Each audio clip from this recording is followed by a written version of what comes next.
Hello, everybody. It's pretty late at night for a lot of people. It's pretty early in the morning for a lot of people. Basically, I wanted to go live because I wanted to play this live, this YouTube video that I found, because I want to discuss it later on in the future.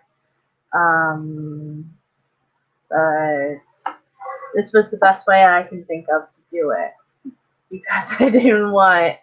I don't know. I just felt like this would be the best way to do it. I posted the link of it down in the description if you want to go to the original video and listen to it. But I am going to play it. It's 15 minutes long. And this is from when Brendan was in the Sheboygan County Jail. He called Angenette Levy, who is a reporter, who still is, I think, a reporter, or if she isn't anymore, she just recently retired. I think I remember reading that somewhere, but like, don't quote me on that. So the reason why I'm playing this is because I feel like it's really important to show how innocent Brendan, like his story of innocence, really, even though he had the interrogation and all that, his story of him being innocent really hadn't changed to this day. Like, it's the same thing. And it's important to know that this interview was never broadcasted. They didn't play it anywhere. I don't know why, other than I think actually it came out in another phone call that when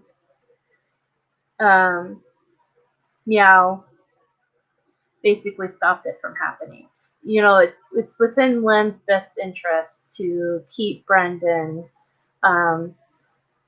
looking guilty for the state, for the prosecution. We all know Len basically was working with the prosecution. So, you know, anything that Brendan tried to do to prove his innocence, it's like it didn't really go anywhere for poor Brendan because they didn't want him to appear innocent. They wanted him to appear to be this monster that did this horrific crime. So, you know, not some scared, confused teenager. But anyway, I'm going to play it. It's 15 minutes long, so hopefully you guys hear it okay. I think you will. It's pretty loud. Let me just double check. Yep. Okay.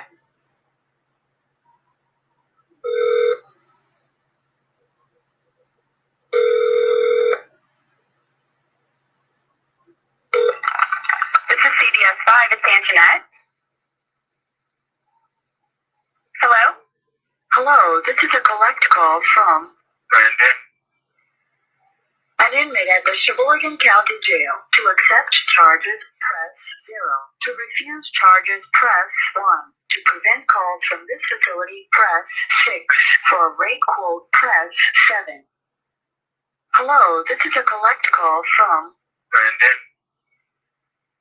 This call is subject to monitoring and recording. Thank you for using Evercom. Hello? Brendan, are you there? Yeah. Oh, hi. This is Angenette. How are you? Good. Good. Okay, well, I'm going to put you on hold for just a second, okay? I'm going to transfer you into another room. Is that all right? Okay. Okay, if we get disconnected, will you call back? Yeah. Okay, just a moment.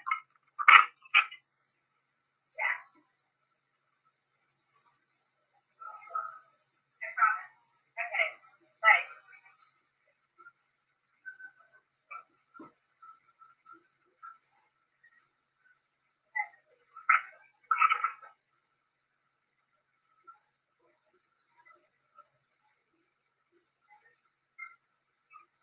Brendan, are you there? Yeah. Hi. We've never met or anything. My name's Angenette, as I was saying. Yeah. I work at Channel 5. I'm a TV news reporter. I just want to be clear with you. I want to ask your permission to record our conversation. Is that okay? Yeah. Okay. So you are granting me permission to record this conversation. Is that correct? Yes. Okay, and I've started the tape, and I'm going to ask you one more time. Brendan, do I have your permission to record this conversation? Yeah. Okay. Brendan, how are you doing? Well, not really bad, but I can't see none of my friends. Do you see your mom? Yeah.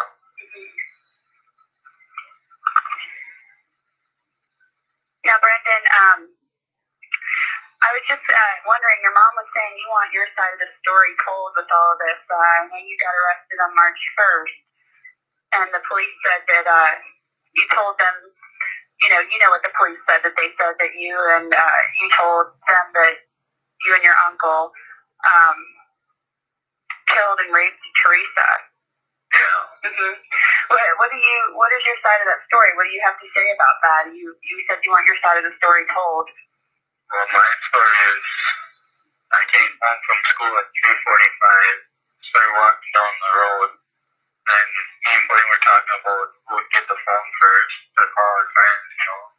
And then we went in the house, Blaine, he called his friend first, and while he was talking to his friend, I was playing PlayStation 2, and I waited for a little bit, and then at 5 o'clock or about that, my mom came home and I talked to her, and she said she had to leave to go to the hospital with Scott. And then after that, I waited, I watched TV until about 6 o'clock, and I got a phone call from Blaine's boss, Mike Bernali, and told him that Blaine was going trick-or-treating with his friend.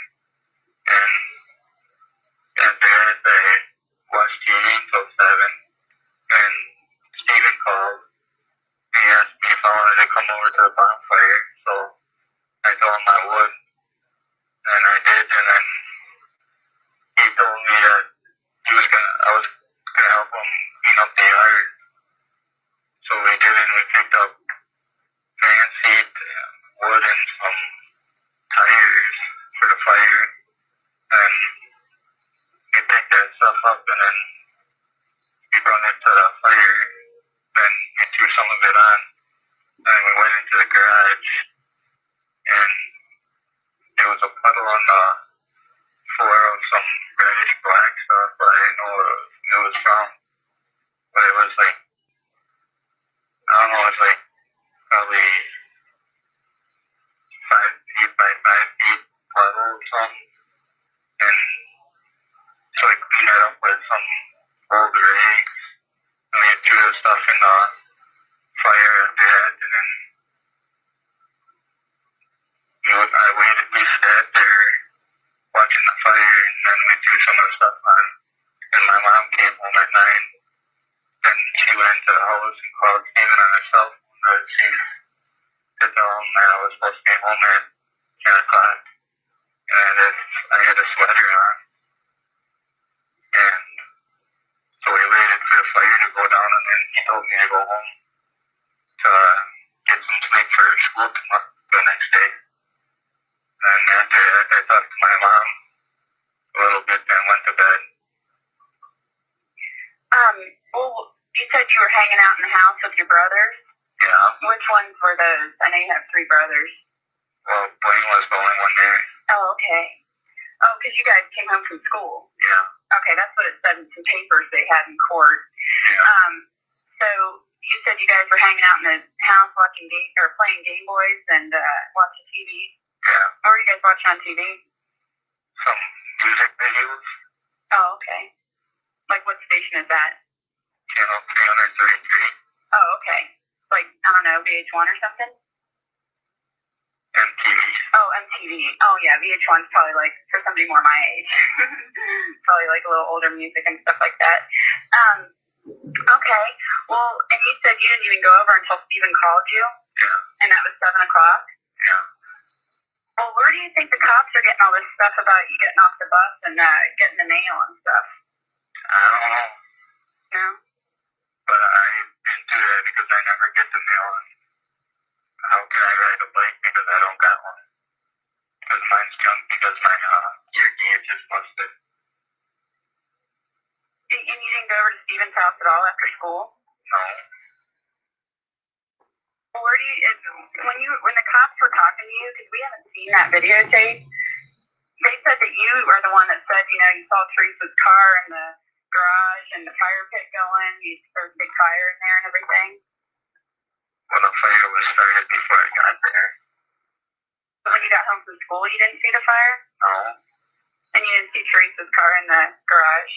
No. So how did this all go down that they said you said all this? Well, they said some stuff and they asked me if they're napping or not. But I would say sometimes I would say no, and they would say I was lying or something.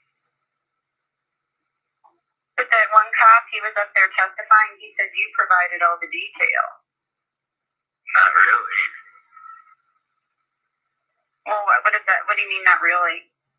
Well, some of the stuff I gave, but some of the other stuff wasn't true. Oh, well, what did you give them? Well,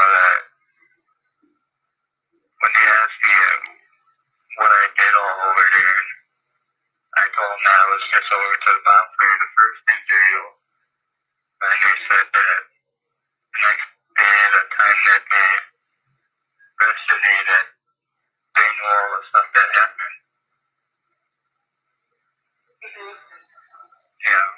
So they said that you said that Stephen answered the door all sweaty and kind of half naked, and that he took you down the hall and Teresa was, on the bed with shackles and handcuffs. You didn't say that? No.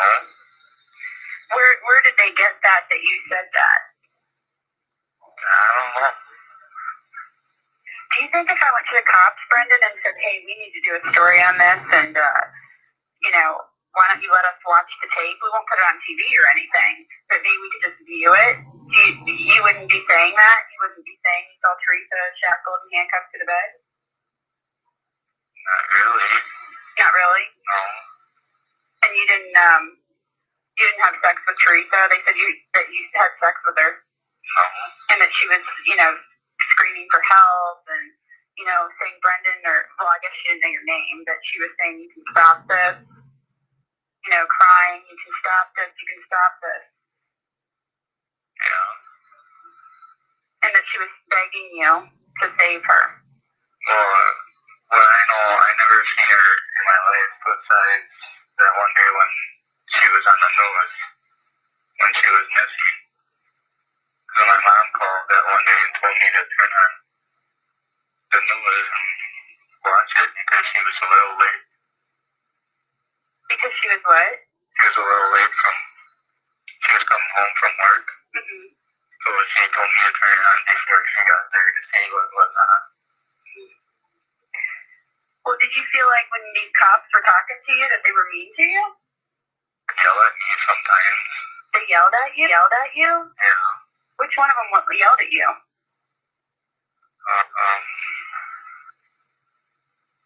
I can't remember, but the one who's up north when they interviewed in November, one of them swore at me.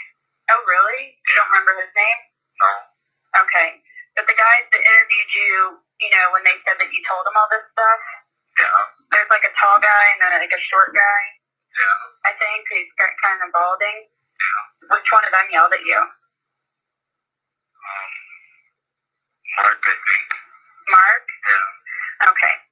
And the judge, what did you think about all the stuff the judge said? The judge said he thought they were nice to you and everything. I don't know, maybe he's lying or something. The judge? Yeah. He said he watched the tape and everything. I don't know. You don't know? No.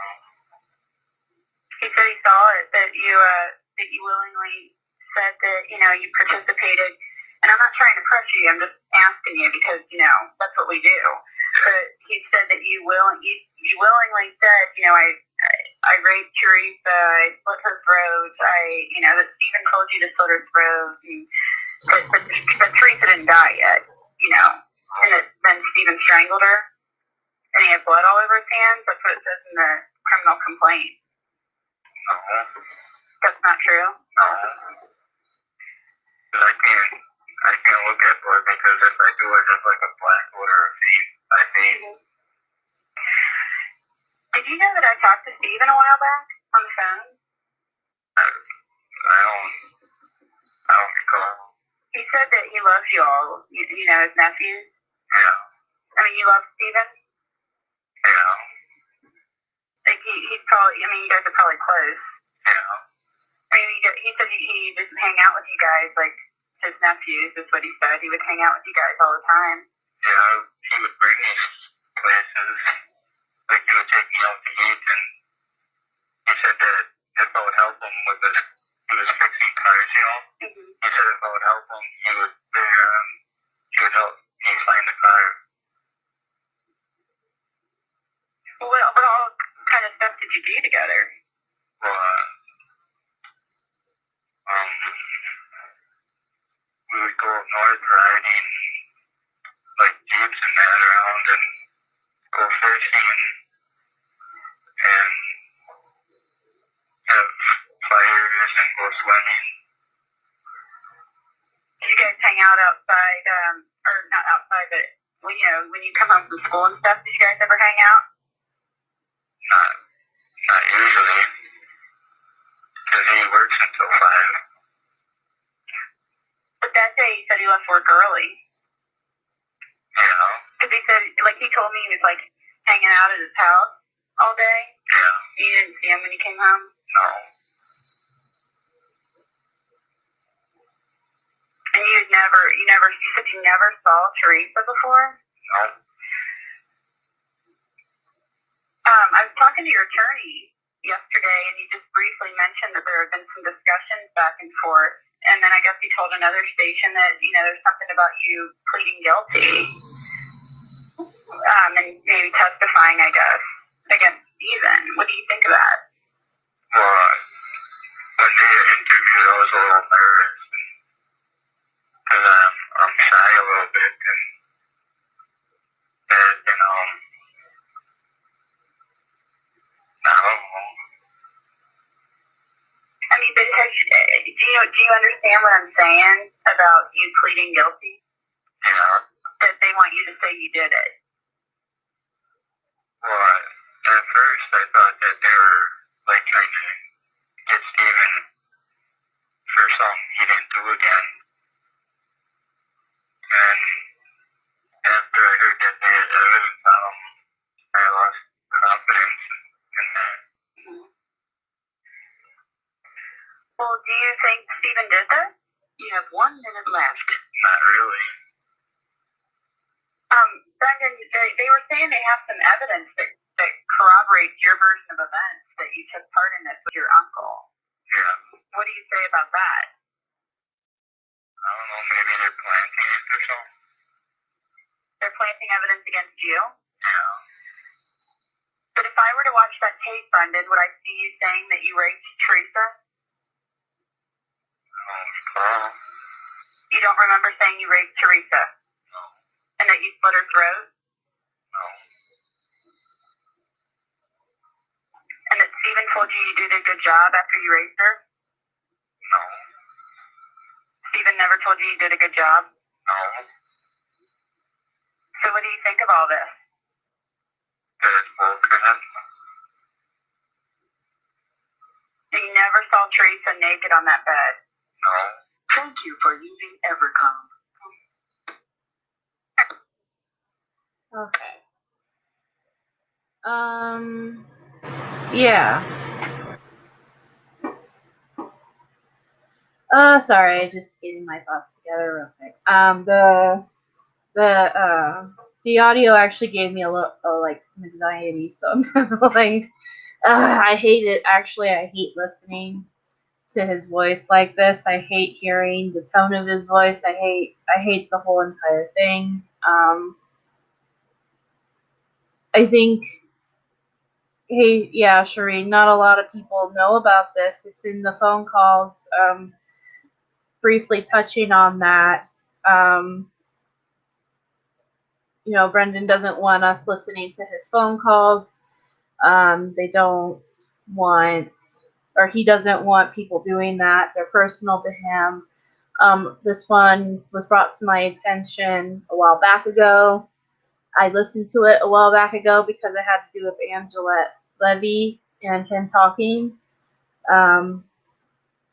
So I listened to it because it's, you know, it's an interview, and I did ask the proper channel, not the channel, I'm sorry. I asked the right people, hey, can I play this on the YouTube? Being very respectful about the fact that, you know, this was Brendan's wishes, and I got the A-OK from the people that you should ask these things from.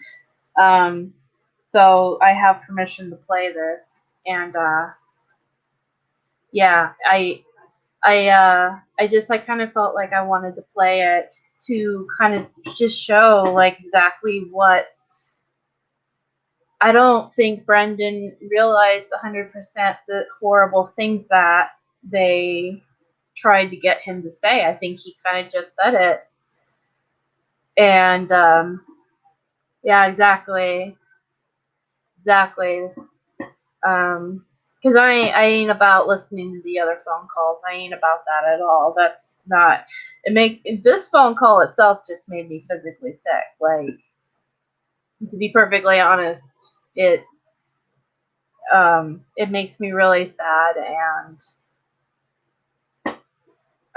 I think it just shows this scared 16-year-old kid who just has absolutely no idea of the world that he's in and what's actually trying to defend himself with what he has, and all he has is the truth, and the truth to him, and it's hard for him to it's hard for him to stand up for himself even in this interview.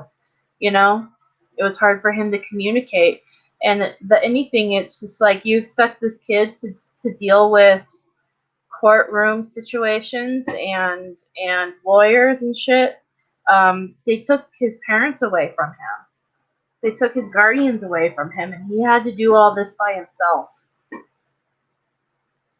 You know, it's not as easy as people think, like, oh, stand in front of the judge and tell them you don't want your lawyer anymore.